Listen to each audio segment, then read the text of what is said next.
There are 10 mistakes that most of you make in the CELPIP speaking test because a lot of you think it is real life speaking where you can make mistakes, talk like an average person. It doesn't work like that in CELPIP. So there's 10 mistakes and 10 best solutions for each mistake that will ensure you don't fall in the same trap like many other students. So the first thing is missing time. This is at the start and at the finish. A lot of times a question that I get from students is, what is a major mistake in my CELPIP speaking? I tell this to them, the major mistake thing, because if you are giving your CELPIP exam, you make one major mistake, you will not score a 9. If you apply for reevaluation, I always ask, did you make a major mistake? And a major mistake means missing time. That is considered a major mistake. So when the timer starts and you can start your speaking and you're just sitting idle, you're wasting 5 to 10 seconds and starting later, anything over 5 seconds, it's too much missed time. It is seen as a deliberate attempt from you to speak less and to avoid mistakes. So you'll be marked low for that. If you speak too much, you miss your conclusion. You're showing the examiner you're not able to summarize the information in the given time, and you lose marks there because it's usually going to stop at an abrupt finish and your sentence would not finish. So lots of mistakes, especially at the end if you miss time. So please make sure you aim to finish 5 seconds before the actual finish time. When you do this, you will still go over a little bit. So if it's 60 seconds, aim at finishing at 55. And you will notice you'll still go at 56 or 57 seconds. That's why leave that margin. The next thing is generalizing. Now, this is very common. This is where if, for example, you're talking in part 1 to a friend and you're telling them you should try to lose some weight. And a lot of people would say you can go on YouTube, you can find a lot of videos on this, and okay, you can also go to the fitness trainer. The fitness trainers are really experts and stuff. This is generalizing.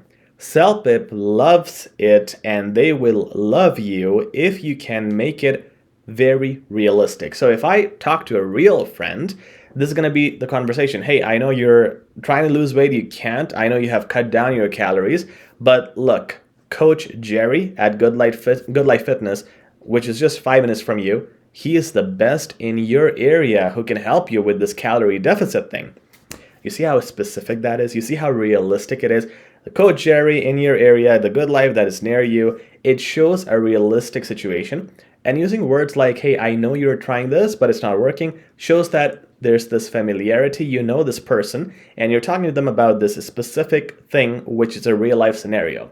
Later on, I'm going to talk about appropriateness, and that's again the same thing. You got to make the answer appropriate to the situation. So if you generalize too much, you lose marks, okay? Make it specific, make it relevant to the content. Now, task response is another big one.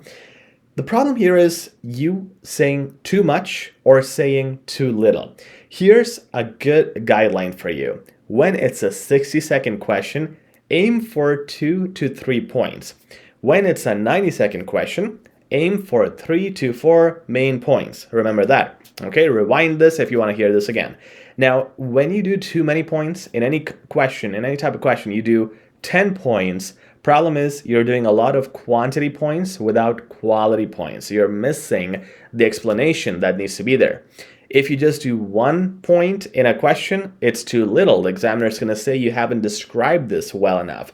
So remember, 2 to 3 points in a 60-second question and 3 to 4 points in a 90-second question. Okay, that will hit your marks for task response.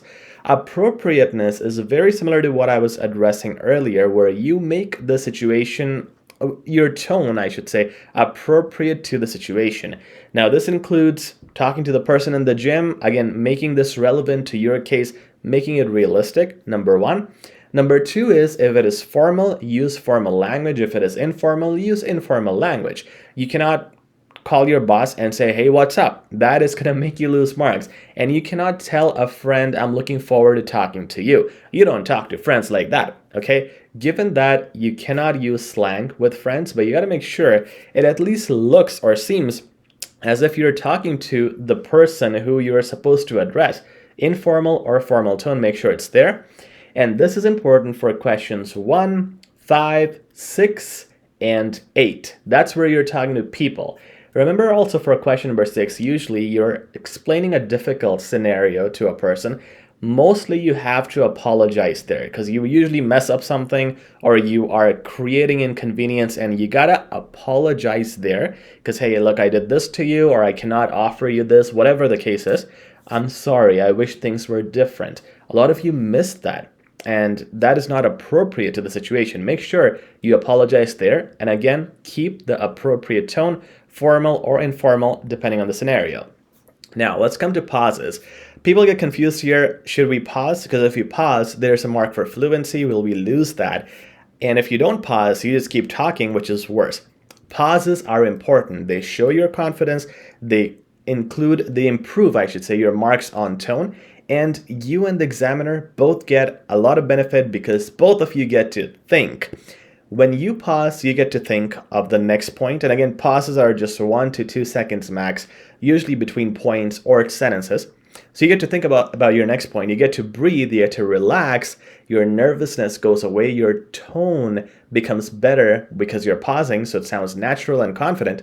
And for the examiner too, remember, they're human beings too. They're checking hundreds of exams over many weeks, and especially in a day, they're checking a lot. Imagine if you're the last exam they're checking. They're probably tired. What if they make a mistake? What if you are saying 2 points? You should get marks for the 2 points, but they don't hear it. They just hear 1 point because you said them very quickly together. Now, if you paused between your 2 points, you are separating the information, making it easy for the listener to listen. And you got to provide this convenience to the examiner, and you can do this by pausing effectively between your points. All right, so make sure to use that. And fluency, by the way, is different than this. Fluency is when you're stuttering, when you're saying ums. That's the problem. And if you use those fillers, you can say, that's where you will lose marks for fluency. Or if you repeat a sentence or a word twice, thrice, that's a fluency problem. Pauses are completely separate, and it's highly recommended you pause, especially between your sentences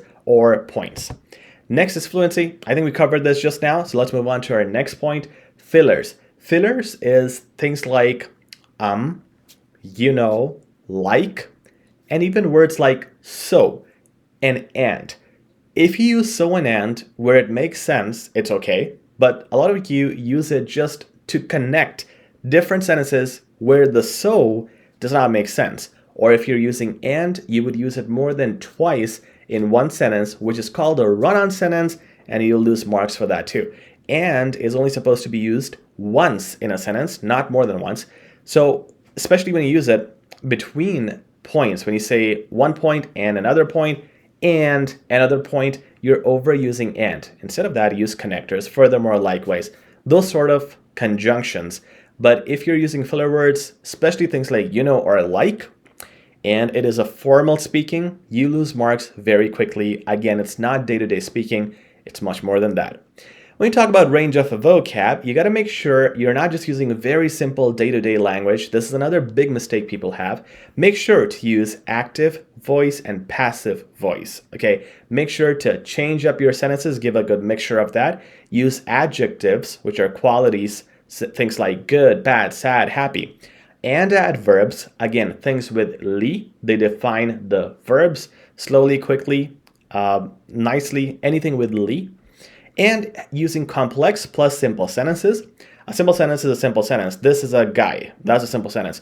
Complex is where you have 2 clauses in one sentence. So given that it is rainy today, clause number 1, I will not go outside, clause number 2. All right? So use a mixture of complex and simple sentences. If you hit these 3 points, you hit your range of vocab, and a lot of people lose marks because they don't have this range of vocab. One thing that will help you with the range of vocab is using connectors. This also is a great tip to include when we talk about avoiding fillers or using connectors after pausing. So this is when you start a new sentence or a new point. Using connectors like furthermore, likewise, moreover, great connectors to add points. Using however, nonetheless, nevertheless for contradictions. Using therefore, thereby, hence, and consequently for conclusions. All these things improve your marks. Finally, advanced words. This is where it's not about the range of vocab, it's different than that. Range of vocab I've explained already. Advanced words are a matter of transforming almost every word you have into something advanced. So if you want to say best, say the peak or the pinnacle. If you want to say good, say magnificent or terrific. Using advanced wordings and replacing your common day-to-day words with the advanced ones will give you more marks for lexical resource and vocabulary, and a lot of you don't use this. This is one of the most common mistakes missing in the, mistakes included in the speaking, but again, something that should be missing in your speech in CELPIP. So make sure you use advanced words and a range of vocab and follow all these great tips and tricks in your CELPIP speaking to improve your score. Check out our course in the description, also in the shop link. That will allow you to use our best and most updated templates to ensure a 10+. It's a guarantee. If you fail, there's a money back guarantee. Check it out in the description.